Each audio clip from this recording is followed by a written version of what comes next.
Dengan tema mengawal Indonesia Merdeka menuju peradaban dunia, MI Al-Huda 1 Pandanarum melaksanakan upacara peringatan Hari Santri Nasional hari Rabu, tanggal 22 Oktober 2025 siap dilaksanakan. Komandan upacara memasuki lapangan upacara.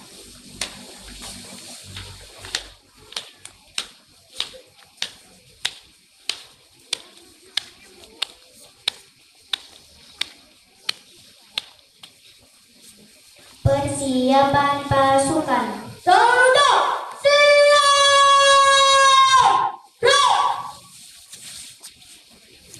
Inspektur upacara memasuki lapangan upacara.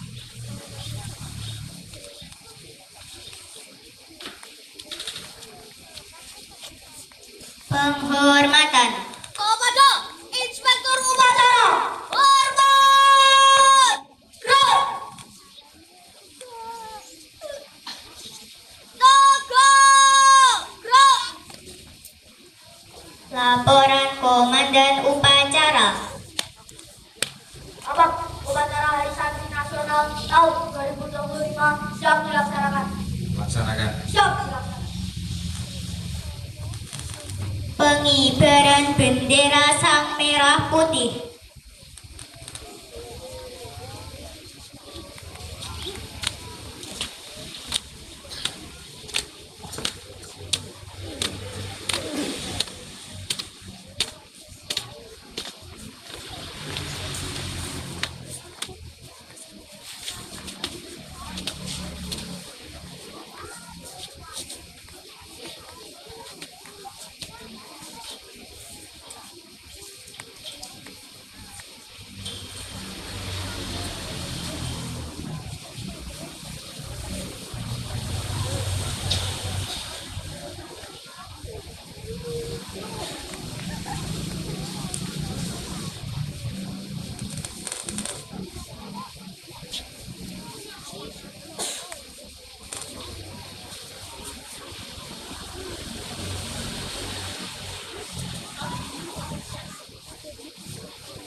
Mengeningkan Cipta dipimpin oleh Inspektur Upacara. Mengeningkan Cipta mulai.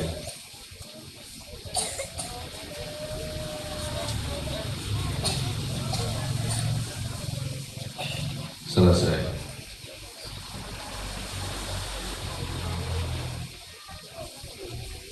Pembacaan teks Pancasila diikuti oleh seluruh peserta upacara.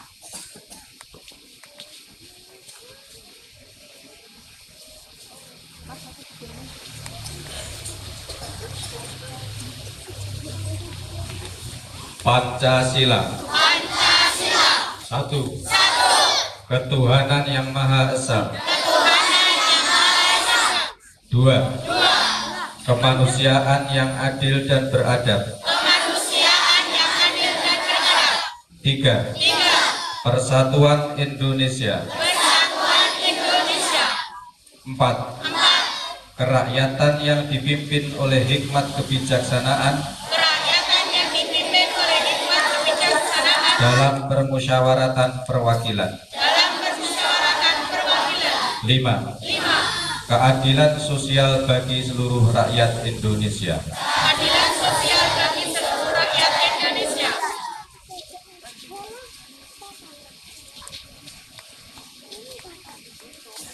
Pembacaan teks Undang-Undang Dasar tahun 1945.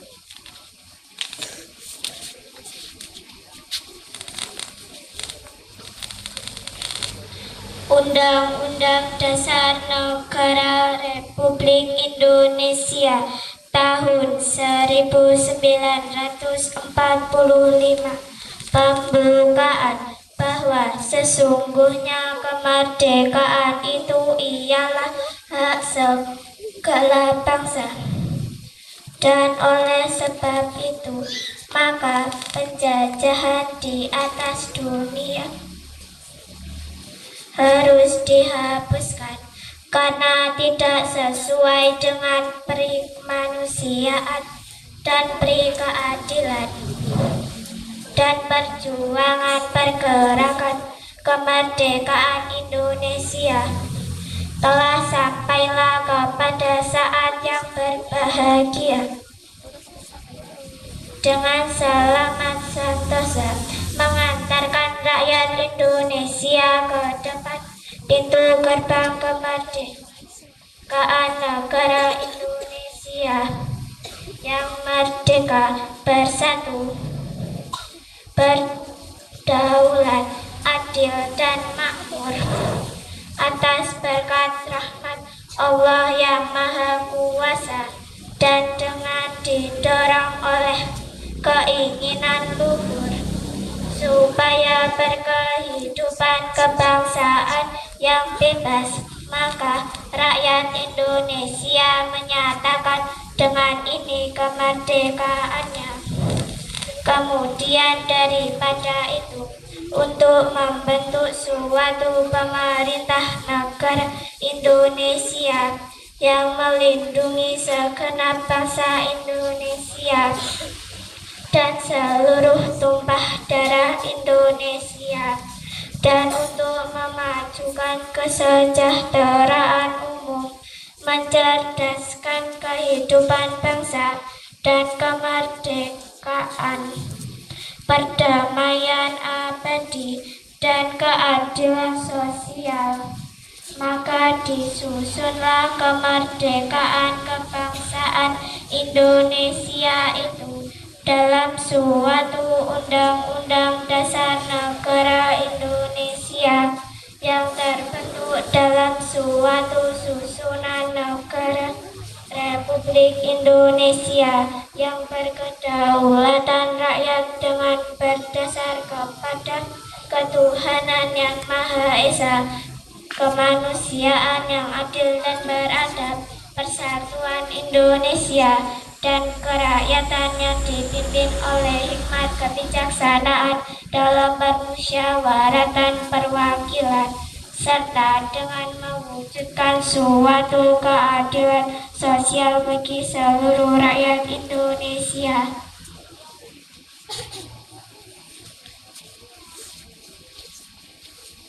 Pembacaan Ikrar Santri.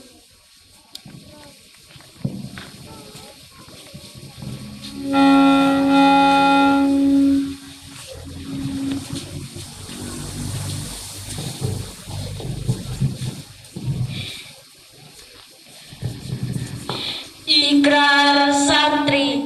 Bismillahirrahmanirrahim.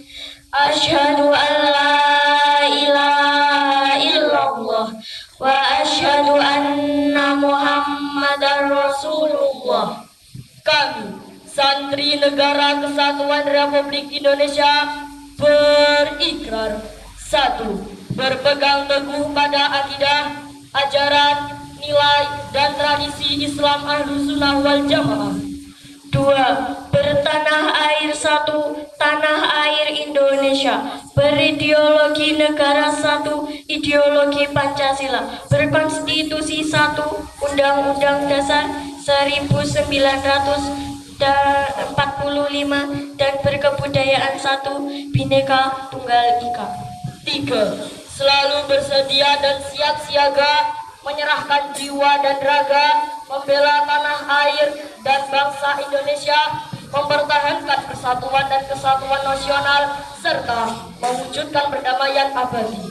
4. Ikut berperan aktif dalam pembangunan nasional, mewujudkan kesejahteraan yang berkeadilan lahir batin untuk seluruh rakyat Indonesia. 5. Siap berdiri di depan melawan siapapun yang merongrong Pancasila, serta pantang menyerah, pantang putus asa dalam mengawal cita-cita proklamasi kemerdekaan dan semangat resolusi Jihad Nahdlatul Ulama. La haula wala quwwata illa billahil aliyyil azim.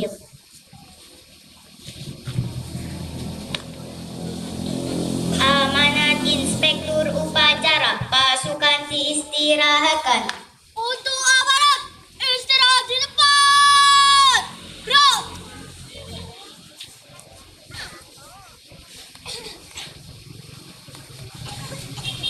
Assalamualaikum warahmatullahi wabarakatuh.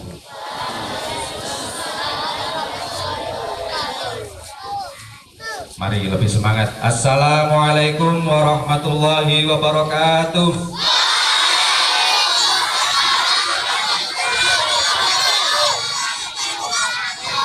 Nah, itu ya, semangat ya.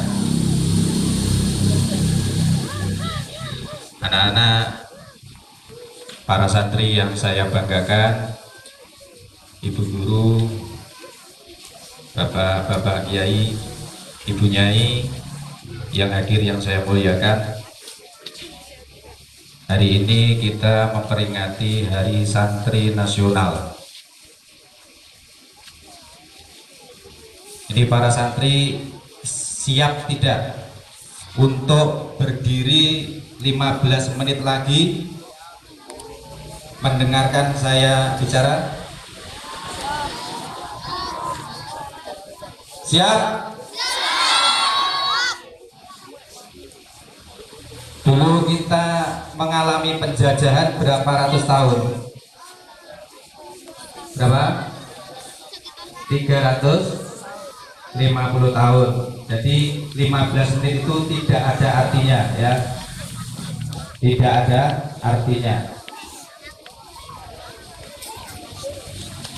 350 tahun di Belanda, pedagang Belanda yang dipimpin oleh namanya Cornelis de Houtman itu masuk ke Nusantara tahun 1596 sekitar itu. Kemudian tahun 1602 berdiri yang namanya VOC. Jadi ini mengingatkan kembali ke pelajaran sejarah. VOC itu bukan pemerintah Belanda, VOC itu pedagang.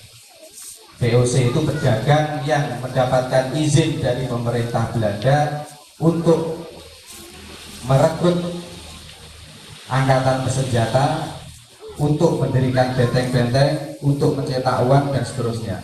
Makanya VOC itu seakan-akan seperti sebuah negara karena kekuasaannya sangat besar. Sebenarnya VOC itu bukan Belanda, beda. VOC itu perusahaan dagang. Tujuannya ke Indonesia itu mencari barang dagangan, rempah-rempah untuk dijual ke Eropa. Tujuannya seperti itu. Tetapi karena mereka memiliki pasukan bersenjata, kemudian mereka bisa melakukan penindasan. VOC itu bertahan di Nusantara selama hampir 200 tahun, mulai 1602 sampai 1799. Tahun 1799 VOC bangkrut dan dibubarkan. Kenapa bangkrut? Karena banyak korupsi di situ. Banyak dari pejabat VOC yang korupsi, akhirnya bangkrut. Kemudian kekuasaan diambil oleh pemerintah Belanda langsung sampai tahun 1940 berapa? 1942 awal Jepang masuk dan menyebabkan Belanda menyerah pada tanggal 8 Maret 1942. Mulai 8 Maret sampai 8 Maret 1942, kemudian tanggal 6 Agustus 1945 Hiroshima dibom oleh Amerika. Dilanjutkan tanggal 9 Nagasaki dibom oleh Amerika. Kemudian menyebabkan Jepang menyerah pada tanggal 15 Agustus tahun 1945. Tanggal 17 Agustus kemudian dicanangkan atau diproklamasikan kemerdekaan Indonesia. Itu kronologinya seperti itu. Kronologinya seperti itu. Kita dijajah oleh Belanda dan Jepang kurang lebih 349 tahun atau 3,5 abad. Kemudian kita mengenal namanya resolusi jihad. Resolusi jihad itu dicanangkan, diumumkan atau dibuat pada tanggal 22 Oktober tahun 1945 di Surabaya. Sebenarnya ada istilah lain yaitu fatwa jihad. Ada namanya fatwa jihad. Fatwa jihad itu dibuat pada tanggal 11 September 1945. Jadi sekitar hampir 1 bulan lebih sebelum resolusi jihad itu. Fatwa jihad dikeluarkan oleh Hadratus Syekh Hasyim Asy'ari. Isinya 3 poin. Saya berharap seluruh guru kalau belum pernah membaca, coba mencari di internet untuk membaca isi dari fatwa jihad Hadratus Syekh Hasyim Asy'ari. Juga isi resolusi jihad. Jangan sampai guru MI Al-Huda 1 pada Narum tidak pernah membaca isi resolusi jihad. Jadi tiap tahun kita memperingati Hari Santri yang didasarkan oleh resolusi jihad itu, dan kita harus tahu betul isinya apa. Resolusi jihad itu sebenarnya adalah permohonan atau tuntutan dari Nahdlatul Ulama, ulama-ulama dan pengurus besar Nahdlatul Ulama seluruh Jawa dan Madura, menuntut atau memohon dengan sangat kepada pemerintah. Jadi kepada pemerintah, bukan kepada rakyat, kepada pemerintah, untuk mengambil sikap dan tindakan yang nyata dan sepadan atas usaha-usaha untuk kembali menjajah Indonesia. Karena setelah Indonesia proklamasikan kemerdekaannya, Belanda berusaha masuk kembali, membonceng tentara sekutu dan melakukan teror-teror dan kerusuhan. Maka karena itu Hadratus Syekh Hasyim Asy'ari pada tanggal 11, ingat tanggal 17 Agustus kemerdekaan diproklamasikan, tanggal 11 September, jadi beberapa minggu kemudian Hadratus Syekh Hasyim Asy'ari mengeluarkan fatwa jihad. Karena kenapa itu bisa dikeluarkan? Karena setelah proklamasi itu diproklamasikan, itu keadaan tidak serta-merta aman. Keadaan tidak serta-merta aman. Berbagai peperangan terjadi di mana-mana. Akhirnya Hadratus Syekh mengumumkan kewajiban untuk berperang, untuk berjihad kepada mereka yang berada di radius 96 km dari pusat peperangan, wajib ikut fardu ain. Mereka yang berada di luar radius itu hukumnya fardu kifayah. Seperti itu. Jadi resolusi jihad itu sebenarnya adalah permohonan, permintaan, tuntutan dari Nahdlatul Ulama kepada pemerintah untuk mengambil sikap dan tindakan yang diperlukan untuk menghadapi rongrongan terhadap pemerintah yang sah. Kemudian juga untuk mengizinkan dan melaksanakan, meneruskan apa yang disebut sebagai jihad fisabilillah. Itulah poin dari resolusi jihad. Jadi tadi seperti diikrarkan dalam ikrar santri tadi, inti dari hari santri itu adalah semangat kebangsaan, patriotisme. Tetapi ada dimensi lain yang harus kita pahami di luar itu. Apa itu santri? Enten sing saged jawab. Santri itu nopo?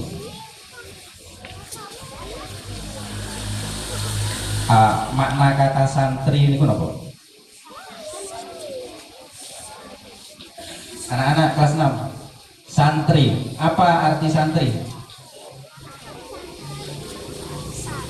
Ya, oke, didengarkan ya. Santri itu berasal dari bahasa kuno cantrik. Santri berasal dari bahasa Jawa kuno cantrik. Cantrik itu dalam kamus Jawa artinya abdining pendeta ngiras dadi murid, pelayan pendeta sekaligus muridnya. Kalau pendeta dalam khazanah agama Hindu atau Buddha atau yang lain, kalau dalam agama kita namanya kiai.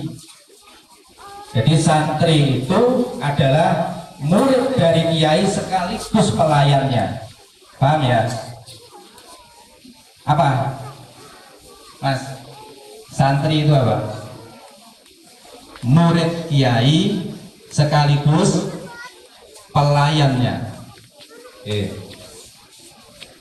Ini penting untuk diketahui. Seperti juga hubungan guru dan murid. Kena diarani guru, kuwi lek wis enek muride.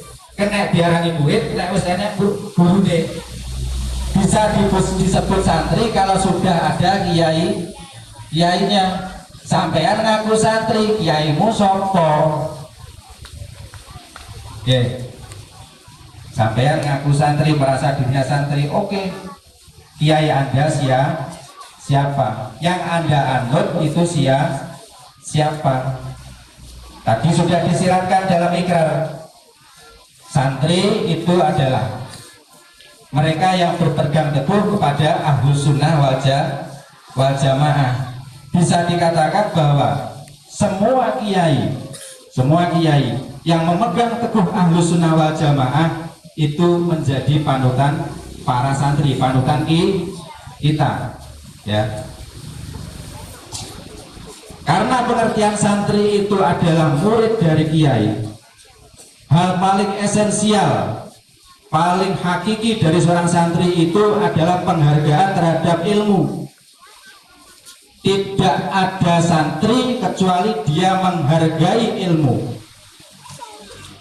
Kalau ada orang mengaku santri tapi tidak menghargai ilmu, itu namanya santri abal-abal.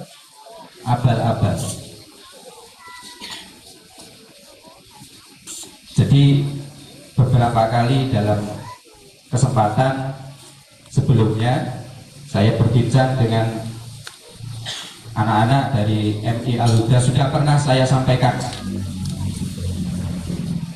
ijazah penting, tetapi ilmu lebih penting daripada ijazah.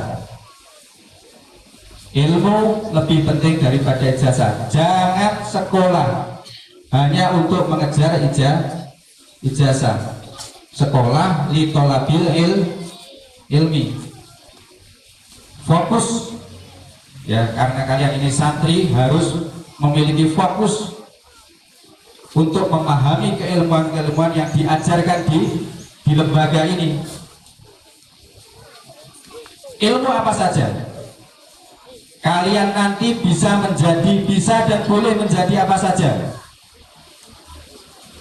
Tidak harus semua menjadi ulama, tidak harus semua menjadi kiai, guru, tidak harus.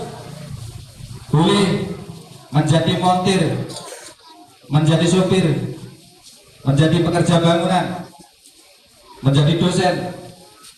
Apapun cita-cita kalian, sejak sekarang usahakan untuk diraih. Yang ingin menjadi dokter, fokus sungguh-sungguh mempelajari ilmu yang berkaitan dengan kedokteran. Lo pengen jadi dokter disuntik pedi, kan aneh. Berarti tidak tahu dengan apa yang dicita-citakan, tidak paham. Ingin menjadi tentara, demikian juga pengen jadi tentara tapi turunnya bangkong tangine, itu tidak sesuai dengan apa yang ingin Anda raih di masa depan. Disuruh olahraga malas, itu juga tidak sesuai. Tidak harus kalian menjadi satu jenis orang. Silakan menjadi apa saja. Kalau bisa seluruh keahlian, sebanyak mungkin keahlian itu bisa kalian kuasai. Kalau bisa, ya. Nama saya Pak Malkan Junaidi. Saya dulu temannya ibu guru kalian, Ibu Wiwi Nurul Hidayah. Waktu saya kelas 3 sanawiyah, beliau kelas 1, adik kelas saya. Kemudian lanjutkan di Mantrogo, beliau juga melanjutkan di sana. Jadi kalau ingin mengetahui siapa saya, silakan bertanya kepada Ibu Wiwi, beliau tahu. Saya tidak memiliki ijazah sarjana, tidak mempunyai. Saya dulu kuliah di jurusan sastra Inggris di Universitas Negeri Malang, tidak selesai. Kenapa? Karena saya memilih untuk birrul walidain. Kenapa?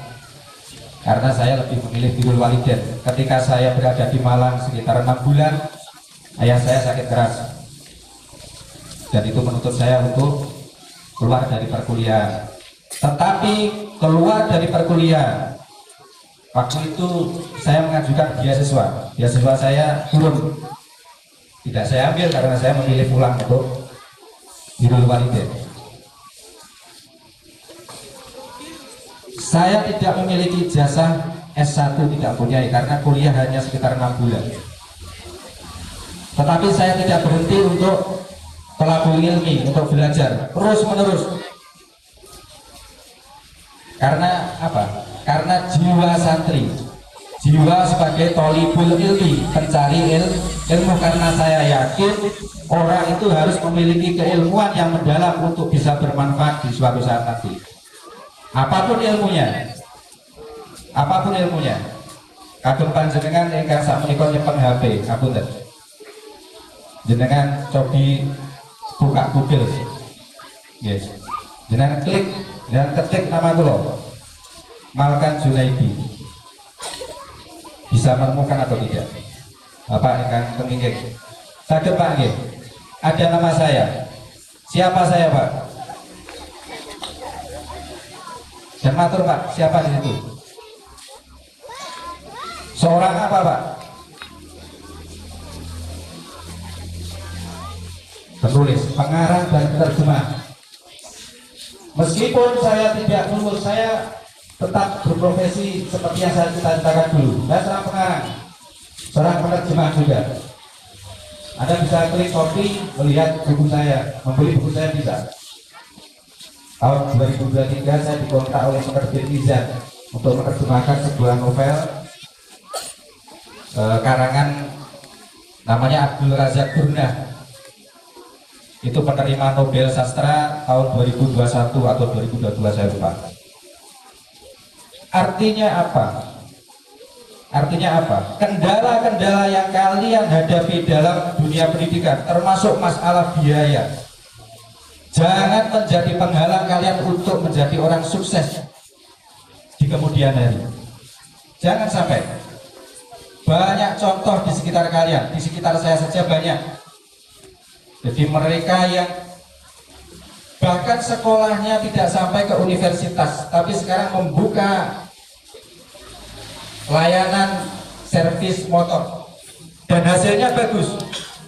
Artinya apa? Artinya mereka bersungguh-sungguh ketika masih sekolah, meskipun sekolahnya cuma sampai STM.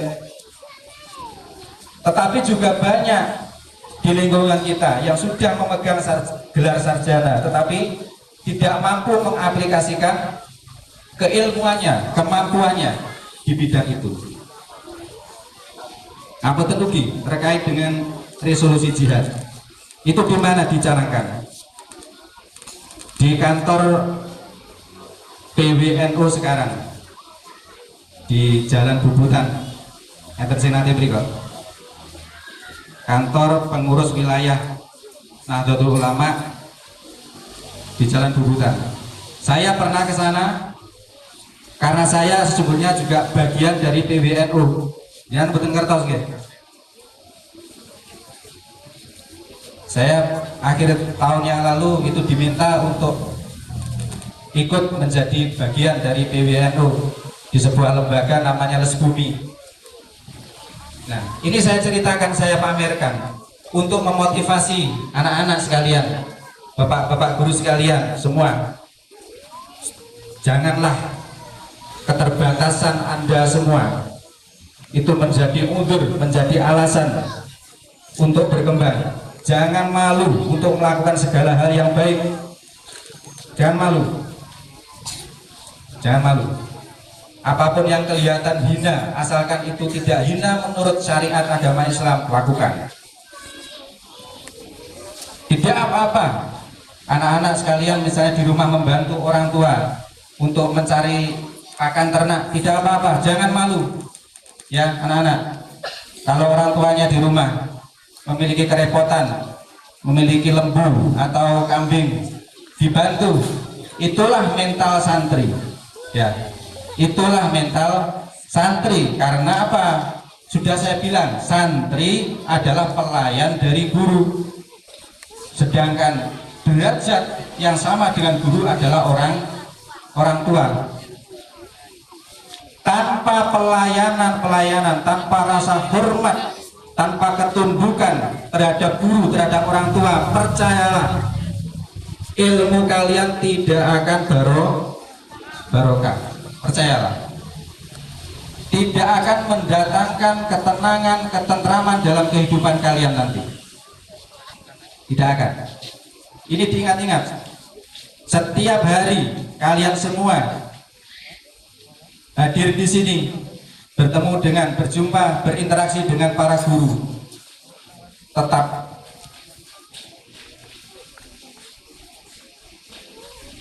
tancapkan di hati kalian rasa tawadhu, rasa hormat terhadap guru. Itulah mental santri. Masih banyak yang ingin saya sampaikan, tetapi kelihatannya Ini sudah lihat ya itu wes. Ya nggak apa-apa. Ini nanti acaranya apa Mas? Acaranya apa nanti? Habis ini apa? Rampak kendang ya. Rampak kendang. Jadi di sini setahu saya sejak dulu banyak kegiatan-kegiatan ekstrakurikuler, rampak kendang, kemudian ada lagi berbagai hal, pramuka dan sebagainya. Ikuti kegiatan-kegiatan itu dengan penuh kesungguhan, jangan buang-buang waktu, jangan buang-buang waktu. Latihan 1 jam yang serius lebih baik dari latihan 3 jam yang egel-egel ya. Latihan tidak perlu lama-lama, tapi yang penting serius, yang penting serius. Saya dulu, Ibu Wiwik tahu, saya dulu itu waktu sanawiyah itu ekstra saya karate. Ekstra saya karate. Di karate itu sabunnya pertama putih, kemudian kuning, hijau, habis itu biru, kemudian coklat, baru hitam, atas sendiri hitam. Waktu saya masih sabun saya biru, itu saya sudah menjadi asisten pelatih. Karena apa? Karena kesungguhan dalam berlatih, bukan karena sabuk saya. Jadi sabuk itu cuma simbol saja, dan simbol itu harus sesuai dengan kenyataan, harus sesuai dengan kenyataan. Simbolnya itu gaya kopiah, gaya sarung, tingkah lakunya harus disesuaikan. Tidak boleh berkata-kata kotor, tidak boleh berkata-kata kotor. Wong gaya kopiah ngangge sarung, ngangge baju koko, perkataannya kotor, itu tidak bisa menyesuaikan antara simbol dengan tingkah laku. Saya kira itu dulu yang bisa saya sampaikan kepada anak-anak. Saya harap anak-anak para santri MI Al-Huda di dalam menempuh, dalam mencari thalabul ilmi di MI Al-Huda 1 ini betul-betul diberikan pertama kesehatan. Mau sehat gak? Oke, ini termasuk kita BD seperti ini agar sehat. Semoga semuanya sehat lahir batin. Orang tua kita di rumah kita doakan juga sehat lahir batin. Dan diberikan rezeki yang lancar dan barokah.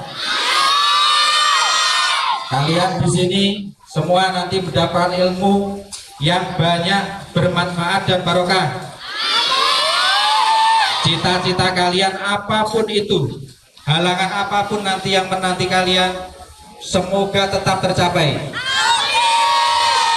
Kepada para guru-guru tentu saja kita doakan, semoga amal beliau semua, kita tidak bisa memberikan balasan yang setimpal, kita tidak bisa mewujudkan rasa terima kasih sebagaimana seharusnya. Semoga Allah yang akan membalas beliau-beliau dengan balasan yang terbaik, amin.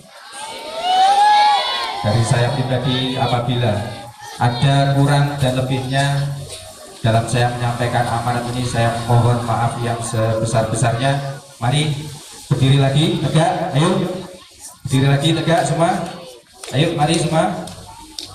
Nah, ini menjelang mau diakhiri upacara, mari diri tegak, mulut dikunci. Oke, menghadap ke depan, mulut dikunci, berhenti berbicara dengan teman-temannya. 1, 2, 3 cep. 1, 2, 3 cep. Amanat selesai. Assalamualaikum warahmatullahi wabarakatuh.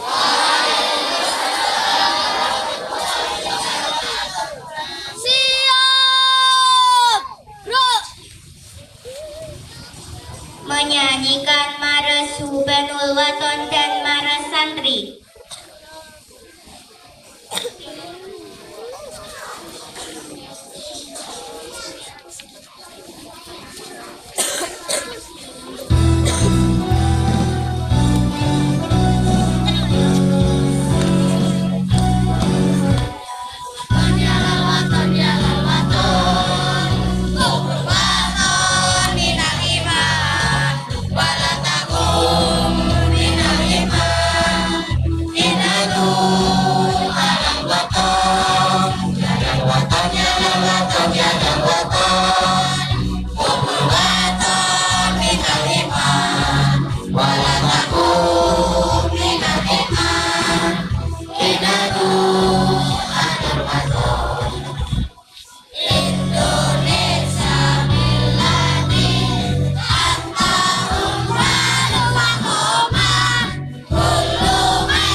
Allahumma sholli ala sayyidina Muhammad wa ala ali sayyidina Muhammad.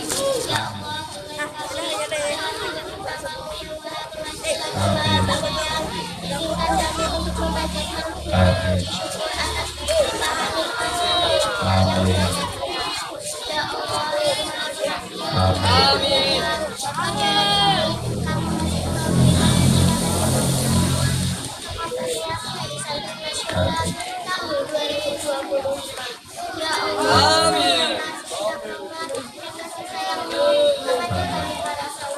kepada orang tua kami, guru-guru kami, dan pemimpin-pemimpin kami.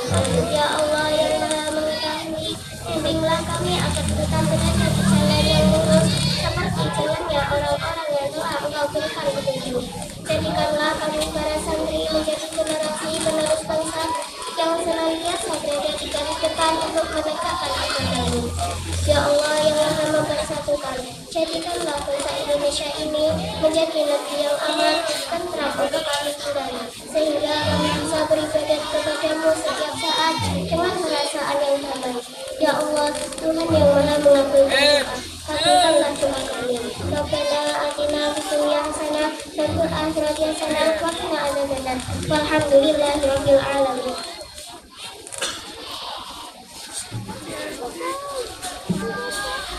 Laporan Komandan Upacara.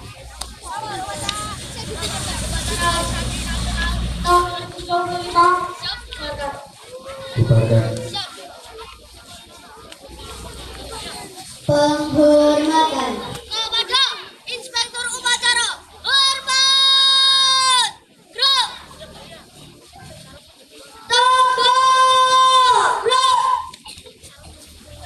Upacara selesai. Inspektur upacara dipersilakan meninggalkan lapangan upacara.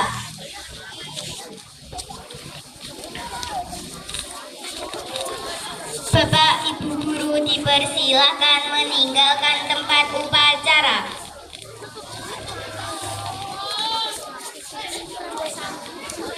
Pasukan diistirahatkan.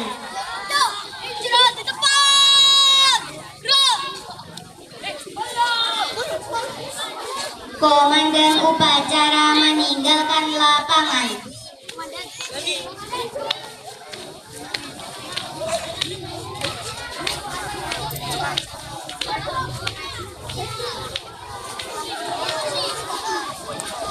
Dilanjutkan penampilan dari asal Panda.